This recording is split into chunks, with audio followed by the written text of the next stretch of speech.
150ാമത് വിവേകാനന്ദ ജയന്തി വിവിധ സംഘടനകളുടെ ആഭിമുഖ്യത്തിൽ തൊടുപുഴയിൽ ആഘോഷിച്ചു. വിവേകാനന്ദ ജയന്തി ആഘോഷ സമിതിയുടെയും സരസ്വതി വിദ്യാഭവൻ സ്കൂളിന്റെയും ആഭിമുഖ്യത്തിൽ ശോഭായാത്രയോടെ ജയന്തി ആഘോഷിച്ചു. ആഘോഷങ്ങളുടെ ഭാഗമായി നടന്ന പൊതുസമ്മേളനം മന്ത്രി പി.ജെ. ജോസഫ് ഉദ്ഘാടനം ചെയ്തു.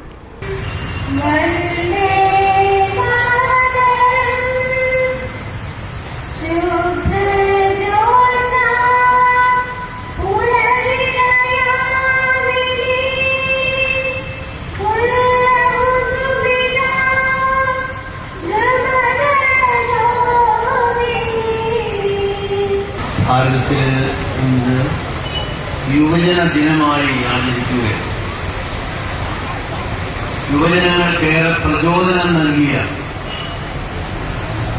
യോഗ്യവര്യനായിരുന്നു സ്വാമി വിവേകാനന്ദൻ. ശ്രീരാമകൃഷ്ണ പരമഹംസനുമായി ഉണ്ടായ അദ്ദേഹത്തിന്റെ ബന്ധം, ഗുരുശിഷ്യ ബന്ധം അദ്ദേഹത്തെ വളരെയധികം ശക്തിപ്പെടുത്തി. സ്വാമി വിവേകാനന്ദൻ ചെറുപ്രായത്തിൽ കേവലം 39 വയസ്സ് വരെ മാത്രമാണ് അദ്ദേഹം ജീവിച്ചിരുന്നത്. ആ കാലയളവിൽ ലോകത്തിൻ്റെ പ്രമുഖ രാഷ്ട്രങ്ങളെല്ലാം അദ്ദേഹം സന്ദർശിച്ചു. അമേരിക്കയിലെ ചിക്കാഗോയിൽ പ്രസിദ്ധമായ അനേക ആളുകൾ ഭാരതത്തിന് അഭിമാനം പകർന്ന വിശ്വവിഖ്യാതമായ പ്രസംഗം അദ്ദേഹം നടത്തി. ഭാരതത്തിലെ ആധ്യാത്മിക ശക്തിയെ സംബന്ധിച്ചാണ് അദ്ദേഹം എല്ലായിടത്തും പറഞ്ഞത്. ഭാരത സംസ്കാരത്തെ സംബന്ധിച്ചാണ്. അതിന് പുതുജീവൻ നൽകുവാൻ സ്വാമി വിവേകാനന്ദന് കഴിഞ്ഞു.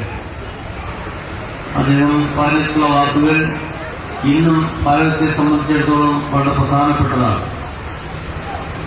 സ്ത്രീകളുടെ പ്രാധാന്യത്തെ സംബന്ധിച്ച്, അവരെ ആദരിക്കേണ്ടതിനെ സംബന്ധിച്ച് പറഞ്ഞ വാക്കുകൾ ഇന്ന് കൂടുതൽ പ്രസക്തിയാർജിക്കുന്നു. എല്ലാ നിലയിലും ഭാരതത്തിലെ യുവജനങ്ങൾക്ക് പ്രചോദനം നൽകിയ സ്വാമി വിവേകാനന്ദന്റെ ദിനം യുവജന ദിനമായി ആചരിക്കുന്നത് ഏറ്റവും ഉചിതമാണ്. ആഘോഷ സമിതി സംസ്ഥാന കമ്മിറ്റി അംഗം കെ.പി. രമേശ് മുഖ്യപ്രഭാഷണം നടത്തി. മുനിസിപ്പൽ കൌൺസിലർമാർ, വിവിധ സംഘടനാ നേതാക്കൾ തുടങ്ങിയവർ സംസാരിച്ചു. 150ാമത് വിവേകാനന്ദ ജയന്തി ഇടവെട്ടി ശിശുമന്ദിരം യു പി സ്കൂളും പഞ്ചായത്ത് തല ആഘോഷ സമിതിയും ചേർന്ന് ആഘോഷിച്ചു. വിളംബരജാഥ, പൊതുസമ്മേളനം എന്നിവയായിരുന്നു പരിപാടികൾ. ഇടവെട്ടി പഞ്ചായത്ത് പ്രസിഡന്റ് സഫിയ ബഷീർ ഉദ്ഘാടനം ചെയ്തു. കെ.പി. വേണുഗോപാൽ, സ്വാമി ദേവചൈതന്യ, ഇമാം മുഹമ്മദ് അൻസാരി, മൗലവി അൽ ഖാസിമി, വാർഡ് മെമ്പർ ഗീതാചന്ദ്രൻ എന്നിവർ സംസാരിച്ചു. CS ശശീന്ദ്രൻ അധ്യക്ഷനായിരുന്നു. ഭാരതത്തിന്റെ സംസ്കാരം ലോകത്തെ വിളിച്ചറിയിക്കുകയും അതുപോലെ തന്നെ പാശ്ചാത്യർക്ക് ഭാരതീയരെ കുറിച്ചുള്ള സങ്കല്പങ്ങൾ തിരുത്തി കൊടുക്കുകയും ചെയ്ത സ്വാമി വിവേകാനന്ദൻ 1893 ചിക്കാഗോ സമ്മേളനത്തിൽ, അതായത് ലോകമത സമ്മേളനത്തിൽ പങ്കെടുത്തു എന്നുള്ള കാര്യം തന്നെ ഭാരതീയരായ നമ്മെ സംബന്ധിച്ചിടത്തോളം അഭിമാനിക്കാൻ വകയുള്ള ഒരു കാര്യം തന്നെയാണ്. നമുക്കറിയാം, കർമ്മ അനുഷ്ഠാനത്തിന്റെ മഹത്വവും ഉയർന്ന ജീവിത മൂല്യങ്ങളുടെ സാക്ഷാത്കാരവും സമന്വയിപ്പിച്ചുകൊണ്ടുള്ള ഒരു ജീവിത വീക്ഷണം തന്റെ പ്രസംഗങ്ങളിലൂടെയും കൃതികളിലൂടെയും ലോകത്തിന് കാണിച്ചു കൊടുത്ത മഹാനായ വ്യക്തിയാണ് സ്വാമി വിവേകാനന്ദൻ. ഭാരതീയ സംസ്കാര രംഗത്ത് എന്നും തന്നെ തിളങ്ങി നിന്നിട്ടുള്ള ഈ ഉജ്ജ്വല വ്യക്തിത്വത്തിന്റെ ഉടമ ഉത്തരുവാൻ ജഗദീശ്വരൻ അനുഗ്രഹിക്കട്ടെ എന്ന് പ്രാർത്ഥിച്ചുകൊണ്ട് ഈ യോഗം ഔപചാരികമായി ഉദ്ഘാടനം ചെയ്തതായി അറിയിച്ചുകൊണ്ട് ഞാൻ നിർത്തുന്നു. നന്ദി, നമസ്കാരം. മുസ്ലിം ലീഗ് തൊടുപുഴ മുനിസിപ്പൽ സമ്മേളനം നടന്നു. ശക്തി പ്രകടനം, തുടർന്ന് പൊതുസമ്മേളനം എന്നിവയായിരുന്നു പരിപാടികൾ. ദേശീയ general secretary professor Khader Maideen സമ്മേളനം ഉദ്ഘാടനം ചെയ്തു. இந்த மாவட்டத்தில் 24 ஆண்டு காலம் மாவட்ட தலைவராக இருந்து வழிகாட்டியிருக்கிறார். ஒன்றுமில்லாத பஞ்சாயத்து போர்டு உறுப்பினர் கூட இல்லாத இடுக்கி மாவட்டத்தில் இதே தொடுபுழாவில் 1988 4 கவுன்சிலர்களை உருவாக்க அவர் உழைத்திருக்கிறார். அவர் போட்ட விதை, அவர் விதைத்த விதை, அது விருட்சமாகி, அவர் நட்ட அந்த விதை அல்லது நட்ட அந்த செடி இன்று மரமாகி இன்று 7 கவுன்சிலராக இங்கே அமர்ந்திருக்கிறார்கள். அதிலே ஒருவர் முனிசிபலுடைய துணைத் தலைவர், வைஸ் சேர்மன். அடுத்த ஆண்டு அவர் சேர்மன் ஆகிறார் என்ற ஒரு நிலைக்கு உயர்த்தியது என்றால், இதெல்லாம் நீங்கள் உயர்த்துவதற்கு எது காரணம் என்றால், நீங்கள் நடந்து வந்தீர்களே அதுதான் காரணம்.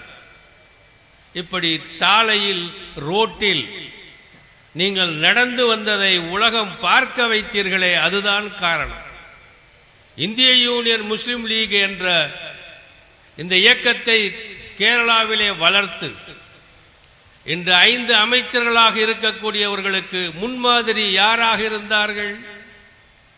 கேரளாவுடைய சிங்கம், கேரள கேசரி CH முகமது கோயா சாஹிப் அவர்கள் அந்த சிங்கத்தினுடைய வாரிசுகளாக இன்று கேரளாவிலே நான் பார்க்கிறேன்.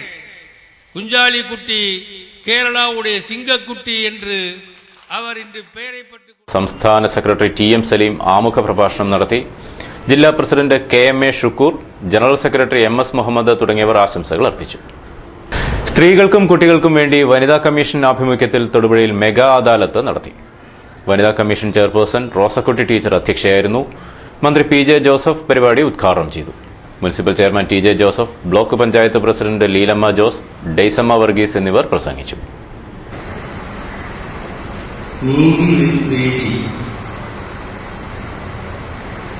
പീഡനങ്ങൾക്കും അക്രമങ്ങൾക്കും ഇരയായിട്ടുള്ളവർക്ക്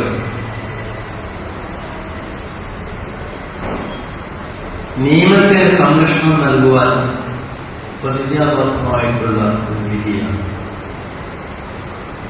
റോസ്കുട്ടി പറയായിരുന്നു, സൗജന്യ നിയമസഹായം ഉണ്ടെന്ന് പലർക്കും അറിഞ്ഞുകൂട. അതുകൊണ്ട് തന്നെ പരാതികളുമായി മുന്നോട്ട് വരാൻ പലരും തയ്യാറാകുന്നില്ല. അപ്പോ വനിതാ കമ്മീഷൻ ഇപ്പൊ മുൻകൈയെടുക്കുന്നു.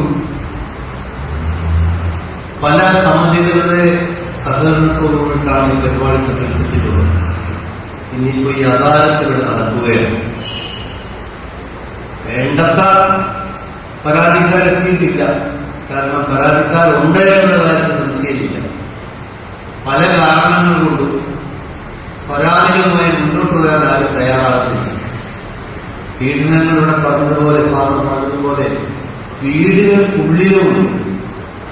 അത്തരം പീഡനങ്ങൾക്കെതിരെ പരാതി സമർപ്പിച്ച് ന്യായമായ ഒരു പരിഹാരം തേടുവാൻ ഏവർക്കും അവകാശം ഉപയോഗിച്ചിരിക്കുകയാണ്. വനിതാ കമ്മീഷൻ ഇപ്പോൾ ചേർത്ത് രംഗത്തേക്ക് കൊണ്ടുവരാനും അവർക്ക് എതിരെയുണ്ടായിട്ടുള്ള പീഡനങ്ങൾ അല്ലെങ്കിൽ അക്രമങ്ങൾ ഒക്കെ പരിഹാരം കാണാൻ, സ്ത്രീകൾക്കും കുട്ടികൾക്കുമെതിരെയുള്ള തെറ്റായ പ്രവർത്തനങ്ങൾക്ക് പരിഹാരം കാണാനും ഇടയാകട്ടെ ആശംസിക്കുന്നു. Moolamattom Saint Joseph Academy of Higher എഡ്യൂക്കേഷനിൽ അധ്യാപകർ പീഡിപ്പിക്കുന്നുവെന്ന ചില വിദ്യാർത്ഥികളുടെ പരാതി അടിസ്ഥാനരഹിതമെന്ന് അധ്യാപകർ. സ്വന്തം ക്ലാസ്സിലെ പെൺകുട്ടികളോട് അപമര്യാദയായി പെരുമാറി എന്ന പരാതിയിൽ കോളേജ് അധികൃതർ നടപടിയെടുത്തിട്ടുണ്ട്. കോളേജിന്റെ സൽപ്പേരിന് കളങ്കം ചാർത്തുന്ന പ്രവർത്തികളാണ് പരാതിക്കാരുടേതെന്നും അവർ പറഞ്ഞു. ഇവിടെ പഠിക്കാൻ വന്നിരിക്കുന്ന ഫിസിക്കൽ എഡ്യൂക്കേഷൻ എന്ന് പറഞ്ഞ കോഴ്സാണ്. അത് തേനെ പാലയെന്ന് വിളിച്ച് പഠിപ്പിക്കാൻ പറ്റത്തില്ല. They have to perform some physical activities. അതവർ ചെയ്യേണ്ടതാണ്. അതിന് ചെയ്യേണ്ടടുത്ത് ഞങ്ങൾ അവരോട് 6 മണിക്ക് വരാൻ പറഞ്ഞ് 6 മണിക്ക് അസംബ്ലിയിൽ വരിക. 6 മണിക്ക് അസംബ്ലിയിൽ വന്ന് അസംബിൾ ചെയ്ത് വെൽ ഡ്രസ്ഡായിട്ട് ആൾക്കാരുടെ മുമ്പിൽ നിൽക്കാൻ പറ്റിയ ഡ്രസ്സിൽ വന്ന് ആക്ടിവിറ്റി ചെയ്യാൻ പറയുക. ഇതൊന്നും ചെയ്യാൻ കഴിയില്ലാത്തവർ ഇവിടെ വന്ന് ഫിസിക്കൽ എഡ്യൂക്കേഷൻ കോഴ്സും എടുത്തിട്ട് വെറും ആൻറ്റി സോഷ്യൽ ആക്ടിവിറ്റീസും ചെയ്ത് വെളിയിൽ പോയി ഈ സ്ഥാപനത്തിൻ്റെ പേര് നശിപ്പിക്കുന്നതിനോട് ഞങ്ങൾക്ക് താല്പര്യമില്ല. അതിനു വേണ്ടിയിട്ട് ഞങ്ങൾക്കൊരു പക്ഷേ സിലബസിൽ പറഞ്ഞിരിക്കുന്ന രീതിയിൽ സ്ട്രിക്റ്റ് ആകേണ്ടത് വരും. ഇൻറ്റേർണൽ മാർക്ക് തരുന്നില്ല എന്നുള്ളൊരു കംപ്ലയിൻറ്റ് ഞങ്ങൾ ഇന്നലെ കണ്ടു.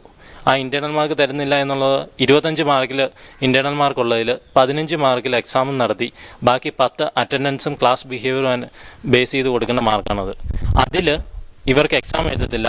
ഈ 10 മാർക്കിൽ എക്സാം എഴുതി ഇൻറ്റേർണൽ എക്സാം നടത്തി കഴിഞ്ഞാൽ 1-2 മാർക്ക് സ്കോർ ചെയ്തവർ അതിലും ഫുൾ മാർക്ക് വേണമെന്ന് പറഞ്ഞ് പിന്നീട് സ്റ്റാഫ് റൂമിൽ വന്ന് ഞങ്ങളോട് സംസാരിക്കുക. അത് തരാൻ പറ്റില്ല. ഈ വക കാര്യങ്ങൾ. പിന്നെ അവരുടെ ക്ലാസ്സിൽ തന്നെ പഠിക്കുന്ന പെൺകുട്ടികളുണ്ട്. ഈ പെൺകുട്ടികളോട് ഇവർ അപമര്യാദയായിട്ട് പെരുമാറി.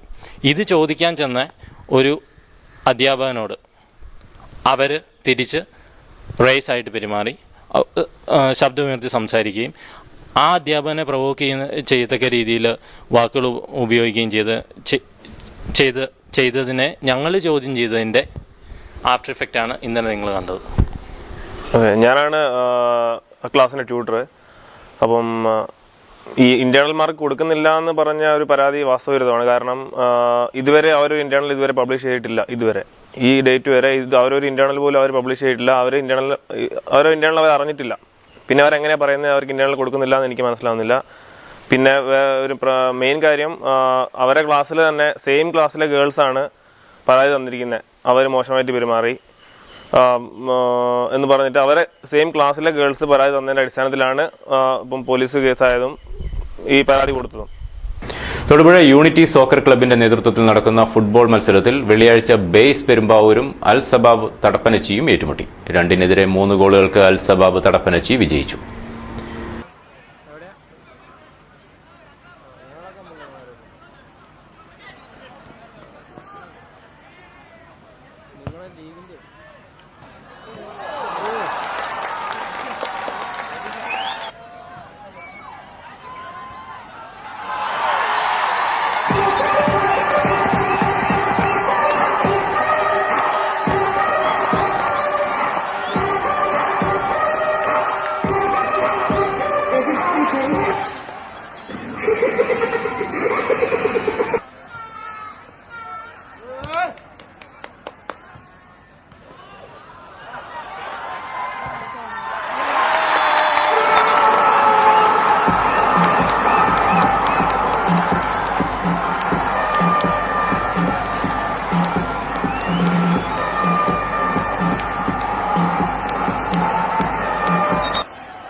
ബുള്ളറ്റിനോട് അവസാനിക്കുന്നു. നമസ്കാരം.